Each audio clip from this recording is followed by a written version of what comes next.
Come along, Kent. You're going back to your cell.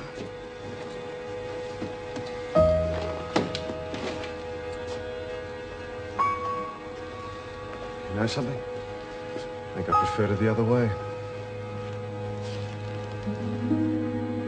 Trap? I'm here, Mrs. Morris. Where's Bryant? Is she back yet? Oh, here I am, Mrs. Morris. God, how could you miss anything that size? That'll do. Hey, Bryant, can we use you as a windbreak during exercise bit? I said that's enough. Bloody hell. Talk about the living dead. Keep your chin up, honey. Things will be all right. We're all with you.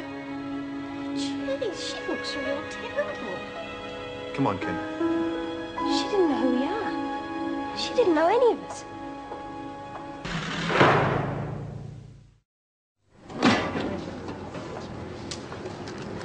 Yeah, I reckon I've got things going pretty well how I want them around here. A few biscuits and smokes isn't going to make any of us any rich. The real money's in the dope, and you know it. Patience, Margot, patience. We've got to make a bit of bread before we can get any new deals going. Yeah? And how are we going to do that? Simple. I'm going to start running a book with the odds heavily in my favour. But you can't do that. Can't I? Look, I've always taken the bets around here. That is my territory. It was your territory, now I'm taking it over. Any objections? Yeah. What's the use? Oh, stop moaning. You'll get your share as long as you do as you're told. Right. Pile of mending to be done. Make yourself useful at the machine. Keep an eye on things. I'll be back later.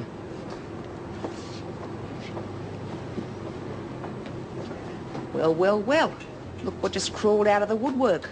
Anyone know where the scissors are? Oh, I don't think you're going to be needing the scissors, Doc. You're going to be loading the dryers. But Mrs. Powell... You've been away too long, Peterson. I'm running things around here now. Ain't that right, Margot? That's right. I see. And I say you're going to be loading the dryers. You're in charge. Yeah, that's right. And don't you forget it. Okay, you get to love to like me.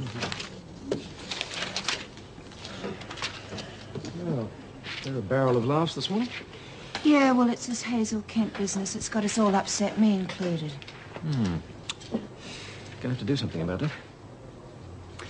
Well, come on, ladies. Get your chins up off the floor. It's all right for you lot. You're standing behind those faces, I have to look at them.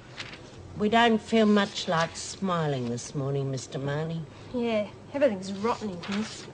That's no excuse. Things could be much worse.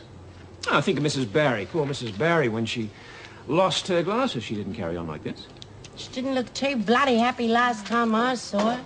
Well, that's natural enough. Mrs. Davidson put her straight there. Really, Mrs. Barry, just because you've lost your glasses doesn't mean you have to make a spectacle of yourself. David, I'm good. You're real funny, Mr. Marnie. And that wasn't all, because then she stumbled over to the car, half blind, remember? Opened the door and got into the back seat by mistake. Well, for a start, she couldn't find out where she had put the key, where were the pedals, and by the time I got there, she was screaming at the top of her voice, "Those wretched women have stolen my steering wheel!" Mr. Marnie, what precisely are you instructing these women in? Just a bit of light entertainment, to brighten things up a bit. That's not what you're being paid for. Oh, Mr. Marnie was just trying to cheer I am you. not interested in what Mr. Marnie does. However, I am interested in why you, being in charge, should allow this tomfoolery. Well, you see, Mrs. Powell, I was... Outside, if you don't mind. Shut up, Birdsworth.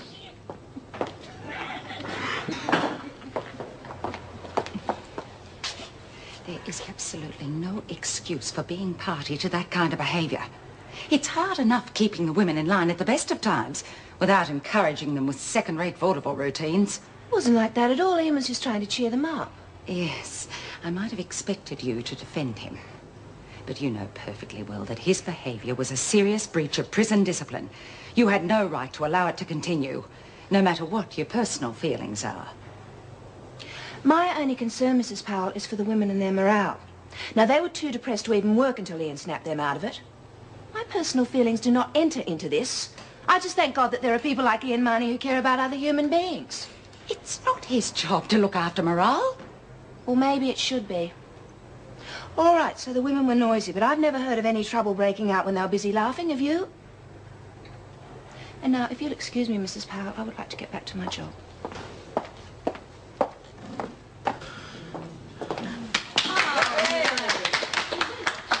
All right, ladies, that's the end of the show. Would you get back to work, please?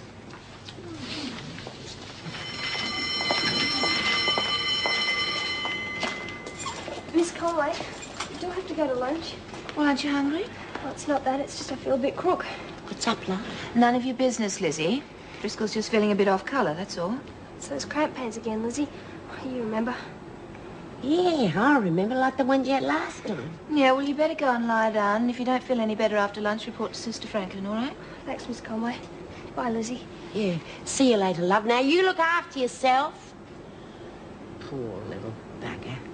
Expect she'll feel better after she's had a few hours peace and quiet. Yeah, I expect so, Lizzie. Me? Myself? Oh, I wouldn't miss out on my tucker for quids.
As a tucker.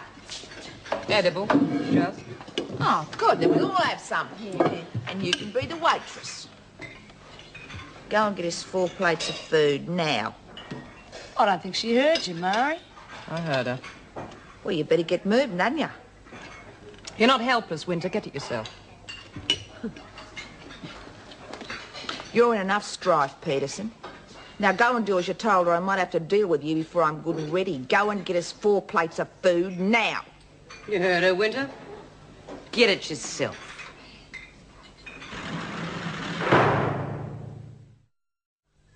Well, I'm bugging good old B. Now you'll see the sparks fly. What's the matter, Mary? You're going to be pale. Lost your appetite? Not me. But you mightn't have any when you find out about the changes around here. You mean like you being top dog? Well, thanks for keeping my place warm for me, but now you can crawl back under your rock. I'm on top, Smith, and I'm going to stay that way. Well, you might like to try, but you'll need plenty of muscle to support you. I've got the muscle all right, haven't I, girls?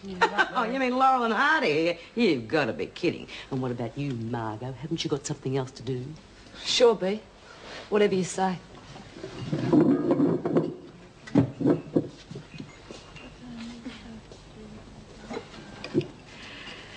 Oh, well, now I've done my good deed for the day and saved you from the Wicked Witch of the North.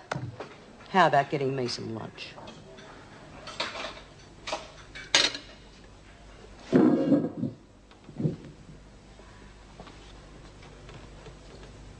See, Murray? That's how it's done. Just haven't got the right knack.